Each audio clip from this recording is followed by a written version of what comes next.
Assalamualaikum warahmatullahi wabarakatuh. Selamat malam dan salam sejahtera bagi kita semua. Yang saya hormati Bapak Ibu dosen serta teman-teman mahasiswa yang saya banggakan. Sebelumnya, perkenalkan nama saya Citra Jana dari Prodi PJJ S1 Manajemen. Pada kesempatan kali ini, saya akan membahas tentang penguasaan gaya ekspresi dan struktur tulisan untuk meningkatkan keterampilan menulis karya ilmiah. Baik, selanjutnya. Pentingnya menulis karya ilmiah bagi mahasiswa merupakan komponen dalam kehidupan akademik mahasiswa. Sayangnya, banyak mahasiswa menghadapi kesulitan dalam tiga aspek utama ini. Yang pertama, memiliki gaya pengungkapan yang tepat. Dua, menyusun struktur proposal dan laporan. Dan yang ketiga, memenuhi persyaratan jurnal untuk menulis artikel ilmiah. Penyebab utamanya adalah ketidaktahuan tentang genre teks dan fungsi komunikatif masing-masing paragraf dan jenis tulisan. Lalu, selanjutnya ada 5 gaya ekspresi utama dalam penulisan ilmiah. Yang pertama itu ada narasi, yaitu paragraf narasi bertujuan untuk menceritakan urutan peristiwa dalam urutan waktu.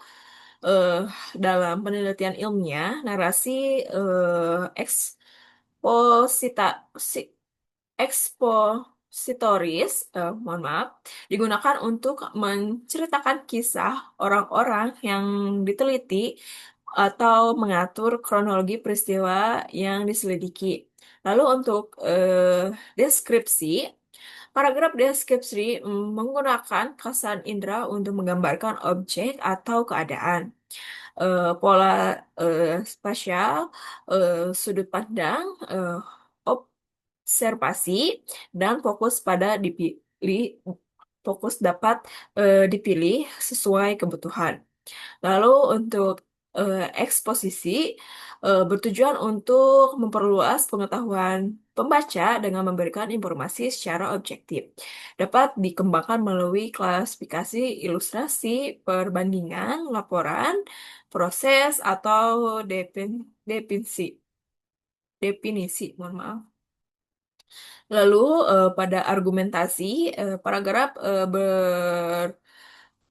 paragraf argumentasi bertujuan membuktikan pendapat penulis dengan alasan logis, fakta yang dapat dipertanggungjawabkan. Lalu pada persuasi berisi ajakan yang didukung data dan fakta. Perlu diingat, yang paling umum digunakan itu ada eksposisi dan argumentasi, karena eh, keduanya menekankan fakta, penalaran logis, dan kebenaran. Baik, selanjutnya esai adalah tulisan yang menyampaikan pendapat penulis tentang topik tertentu berdasarkan fakta dan penelitian pribadi. Karakteristik esai yang baik adalah pertama bahasanya yang lugas, lalu fokus pada hal penting, struktur pendahuluan, isi dan penutup, singkat dan jelas. Jenis-jenis esai meliputi deskripsi, tajuk, cukilan, watak pribadi, reflektif, dan kritikal. Lalu, esai mengajarkan kita untuk menyampaikan pendapat berdasarkan fakta yang menjadi pondasi penting sebelum menulis karya ilmiah yang lebih kompleks. Baik, selanjutnya pada struktur proposal, rancangan kerja yang ditulis dalam bentuk rencana ada dua, yaitu proposal penelitian.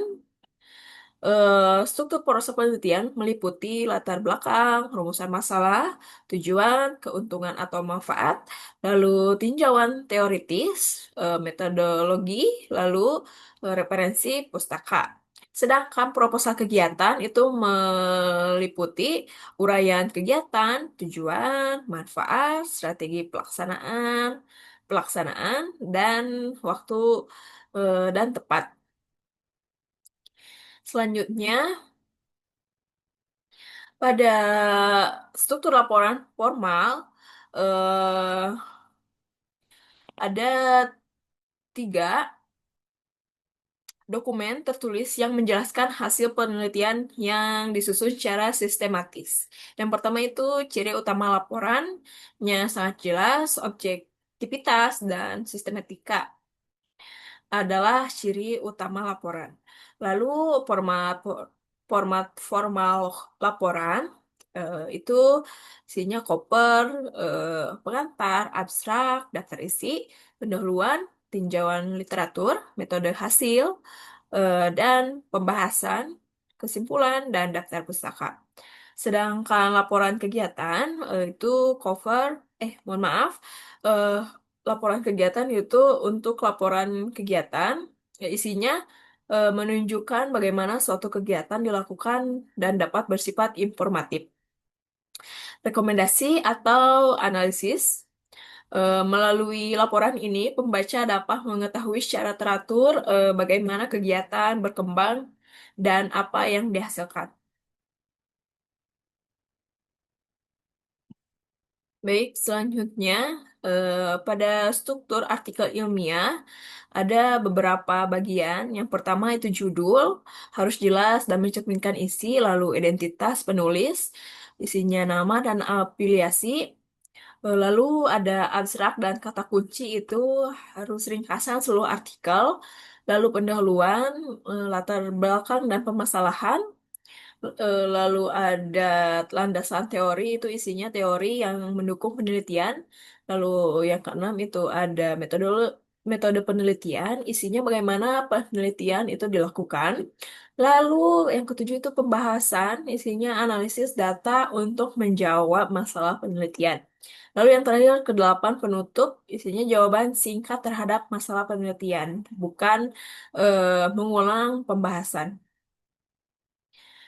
Lalu baik, selanjutnya hubungan antar jenis tulisan. Bagaimana semua keterampilan ini saling berhubungan? Ada beberapa. Yang pertama itu esai untuk mengajarkan menyampaikan pendapat berdasarkan fakta. Lalu untuk proposal melatih merencanakan penelitian atau kegiatan secara sistematis. Sedangkan laporan itu mengajarkan cara sistematis dan objek menyampaikan hasil. Lalu artikel ilmiah jenis kulminasi yang menuntut penggabungan semua kemampuan dalam struktur yang ketat. Baik, eh, kita memasuki kesimpulan. Kesimpulan yang dapat saya ambil itu ada empat. Yang pertama, latihan terstruktur dan kesadaran teks sangat penting untuk membuat karya ilmiah yang baik. Lalu yang kedua, setiap jenis paragraf dan format tulisan memiliki tujuan komunikatif yang berbeda dan harus dipilih sesuai tujuan penulisan. Lalu yang ketiga, memperkuat kredibilitas tulisan dengan mempertahankan struktur proposal, laporan, dan artikel ilmiah yang dilengkapi dengan citasi apa. Yang keempat, penguasaan gaya ekspresi dan struktur tulisan secara teridentitasi akan menghasilkan karya ilmiah yang sistematis, objektif, dan kredibel. Dengan memahami dan menerapkan prinsip-prinsip ini secara menyeluruh, diharapkan dapat menghasilkan karya ilmiah yang bermanfaat, em, mengembangkan ilmu pengetahuan dan praktik di bidang apapun, termasuk administrasi publik. Mungkin demikian presentasi yang dapat saya sampaikan. Eh, Kurang lebihnya mohon maaf. Terima kasih atas perhatiannya. Wassalamualaikum warahmatullahi wabarakatuh.